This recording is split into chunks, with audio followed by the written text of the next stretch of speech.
got to get you this new information because the roads are becoming even more deadly. The National Highway Traffic Safety Administration says that nearly 43,000 people were killed on U.S. roads last year. That is the highest number in 16 years. Officials blame the jump on risky driving behaviors like speeding and fewer people using their seatbelts.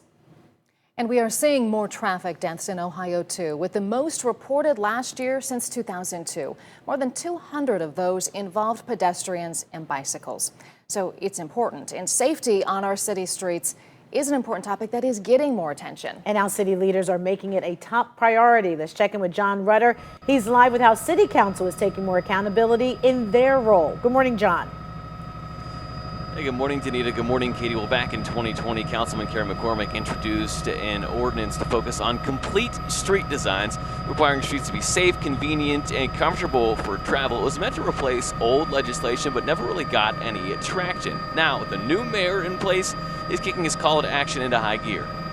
I can't go to a single block club or a single community meeting without hearing from residents that they're frustrated about out-of-control drivers, about traffic, and about safety on our roadways. It's a problem that residents are tired of being put in the back seat, and one Cleveland Councilman Kerry McCormick has seen firsthand. In my ward alone, I had a 5-year-old girl tragically killed by a speeding driver. That's why McCormick is proposing a new ordinance to force the city to rethink its street design with an emphasis on complete streets. What we're looking to do is rework the way our city designs roads to ensure whether you're pushing a baby stroller or you're in a wheelchair, a senior citizen, or you're on your way to school, that our roads are designed in a way that makes sure that you are safe. The ordinance calls for more streets with safety features like dedicated bike lanes, sidewalk bump outs at corners, and raised crosswalks or speed tables that would naturally slow traffic. The ordinance that we're writing today creates a lot more accountability for the city. The new legislation would replace an earlier complete and green streets ordinance approved by council in 2011 as part of a national trend,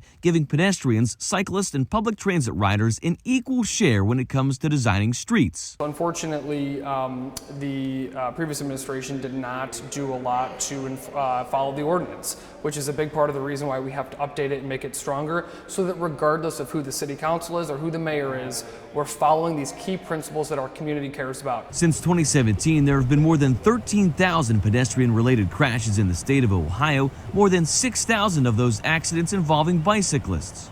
Studies have shown that the main reason people won't bicycle is because they don't feel safe in the streets. Harvey Miller is the director for urban and regional analysis at Ohio State University and says for decades, cities have been designed to move traffic as quickly and efficiently as possible, but it comes with a cost. It's not surprising that we have so much mayhem in our streets right now because they're really designed for speed and not safety. Miller believes the benefits far outweigh any inconvenience for drivers and has seen a shift in the way cities go about designing their roads. It's more inclusive to more users, and therefore it raises quality of life, which is a big issue, especially in a place like Cleveland, which is becoming an older city.